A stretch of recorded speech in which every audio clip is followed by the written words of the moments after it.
Assalamualaikum warahmatullahi wabarakatuh. Kami dari kelompok 7 akan mempresentasikan hasil kerja kami mengenai manajemen sumber daya manusia. Kami mengambil kasus untuk PT Unilever Indonesia. Berikut adalah anggota kelompok kami. Penjelasan pertama akan dimulai oleh Saudara Nafisa. Kepada Saudara Nafisa, dipersilahkan. PT Unilever Indonesia. PT ini merupakan satu cabang dari perusahaan di Indonesia yang memproduksi berbagai kebutuhan sehari-hari masyarakat. Nah, PT Unilever ini menjadi salah satu perusahaan terbesar yang berpotensi di Indonesia. Kemegahan ini membuat banyak orang yang ingin bergabung di perusahaan ini. Next. Nah, peran penting MSDM. Nah, yang pertama itu MSDM sebagai proses perekrut, pelatihan, dan pengembangan serta evaluasi tenaga kerja. Jadi, di setiap tahunnya, PT Unilever itu sengaja merekrut orang-orang dari berbagai perguruan terbaik. Nah, bukan hanya orang-orang terbaik dari perguruan tertinggi terbaik, tapi dia juga memiliki program manajemen SDM yang sendiri yang disebut dengan program latihan kerja atau Latkar. Terus yang kedua, alat strategik perusahaan dalam meraih dan mempertahankan keunggulan berkompetisi. Nah, pastinya dengan SDM yang terbaik akan membuat perusahaan tersebut lebih kuat mempertahankan keunggulannya dibandingkan perusahaan lain. Ketiga, nilai tambah bagi perusahaan. PT Unilever adalah perusahaan yang terkenal dengan manajemen SDM-nya yang mumpuni karena Unilever sangat mempertimbangkan sumber daya manusia karena PT ini sangat mempertimbangkan setiap sumber daya manusia yang akan berkarir dan bergabung terhadap perusahaan tersebut. Next. Perencanaan SDM. Kegiatan yang menempatkan calon tenaga kerja pada tempat kerja yang sebenarnya. Calon tenaga kerja didampingi oleh pendamping yang sudah sangat kompeten. Jadi setelah PT Unilever berhasil merekrut beberapa orang yang berkarir dengan PT Unilever, orang-orang tersebut akan dibentuk program latihan kerja. Terus yang kedua, kegiatan berupa ceramah seperti perkuliahan mengenai seluk-beluk berkarir di PT Unilever Indonesia. Selanjutnya akan dilanjutkan oleh teman saya.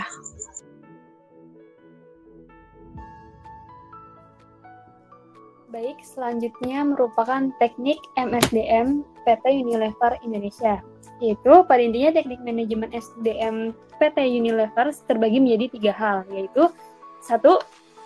Pengadaan, yaitu proses rekrutmen dan orientasi seperti program latihan kerja yang telah disebutkan sebelumnya. Yang kedua, penggunaan, yaitu proses sinkronasi antara kemampuan sumber daya manusia dengan tugas apa yang akan menjadi tanggung jawabnya. Ketiga, pemeliharaan, yaitu bagaimana PT Unilever menciptakan lingkungan kerja yang nyaman sehingga karyawan juga dapat merasa puas bekerja bersama PT Unilever. Next. Oke, selanjutnya ini tentang rekrutmen dan seleksi perekrutan karyawan pada PT Unilever Indonesia. Yang pertama merupakan seleksi, yaitu di mana karyawan akan mengapply surat lamaran kerja sesuai kriteria dan kemudian akan dilakukan wawancara screening awal, yaitu tolak kandidat jika gagal memenuhi kualifikasi umum. Yang kedua, wawancara screening awal, yaitu tolak kandidat jika gagal memenuhi kualifikasi minimum. Kemudian, menerima dan menganalisis formulir lamaran, yaitu akan ditolak jika gagal melengkapi lamaran dari spesifikasi pekerjaan. Kemudian yang keempat, uji kerja, yaitu tolak jika gagal dalam pengujian. Yang kelima, yaitu wawancara komprehensif, yaitu tolak jika gagal untuk mengesankan pewawancara dan ekspektasi pekerjaan. Yang keenam, uji investigasi latar belakang, yaitu tolak jika ada masalah yang ditemui dari latar belakang si pelamar tersebut.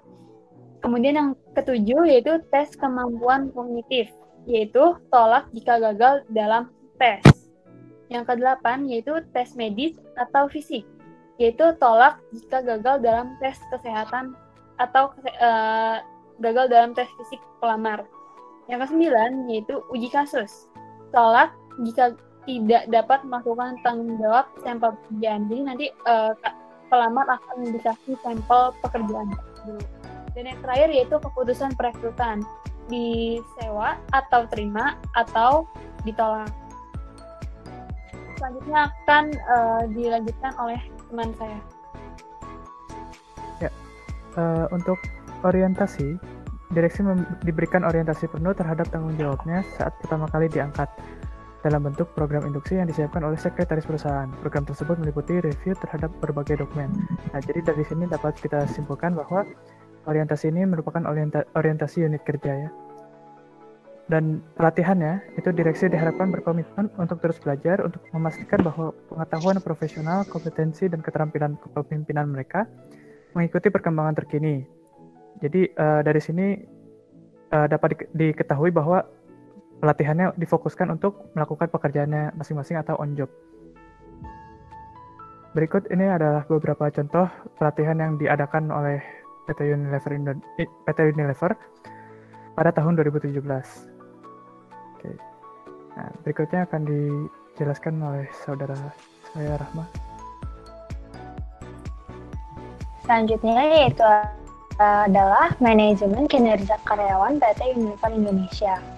Penilaian kinerja karyawan sangat penting untuk evaluasi dan perencanaan masa depan perusahaan yang menginginkan peningkatan yang baik di dalam perusahaannya, baik dari segi kemanusiaannya maupun dari segi bidang-bidang tertentu dalam perusahaan.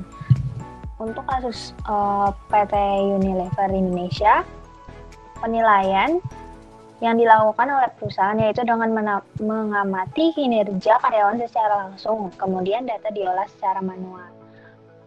PT Unilever Indonesia melakukan penilaian karyawan terbaik setiap bulan atau Man of the Month dengan beberapa kriteria yaitu kualitas kerja, keterampilan kerja, dan kehadiran menggunakan cara manual. Berikut adalah tabel bobot dari penilaian tersebut, di mana kualitas kerja berbobot 50, keterampilan kerja berbobot 30, dan kehadiran berbobot 20. Next.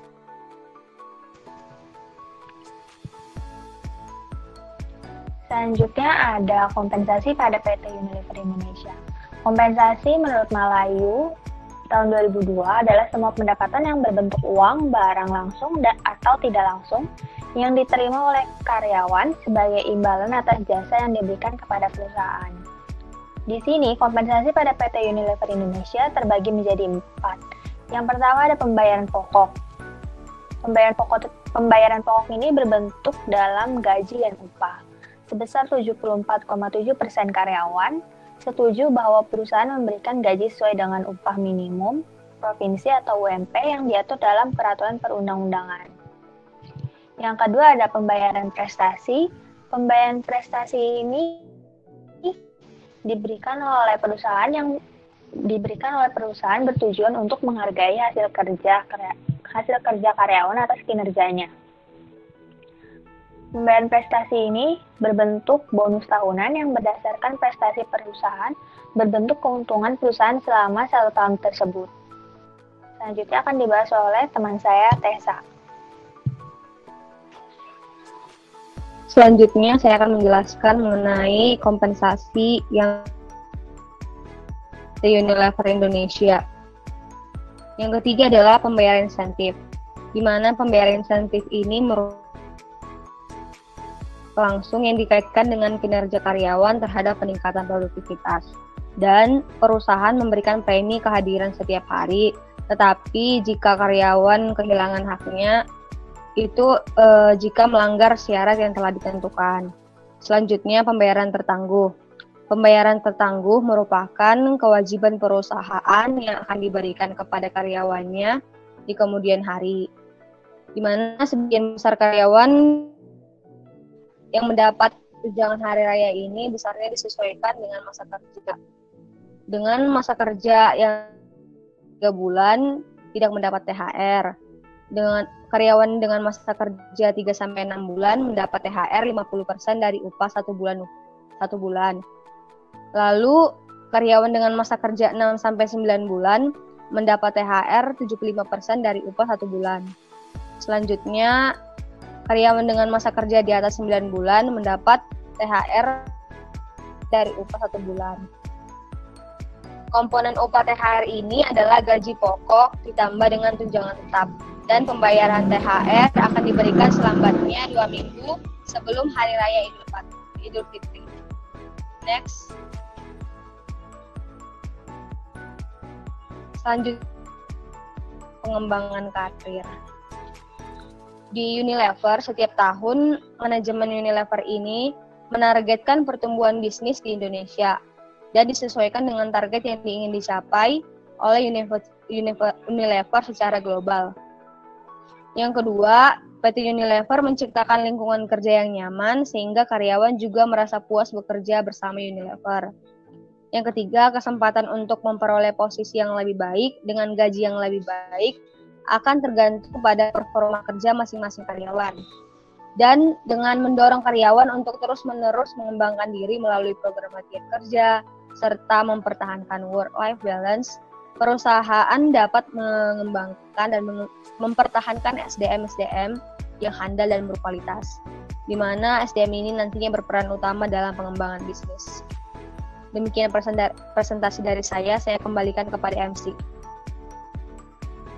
Sekian presentasi yang dapat kami sampaikan. Terima kasih atas perhatiannya. Wabillahi taufiq wal hidayah. Wassalamualaikum warahmatullahi wabarakatuh.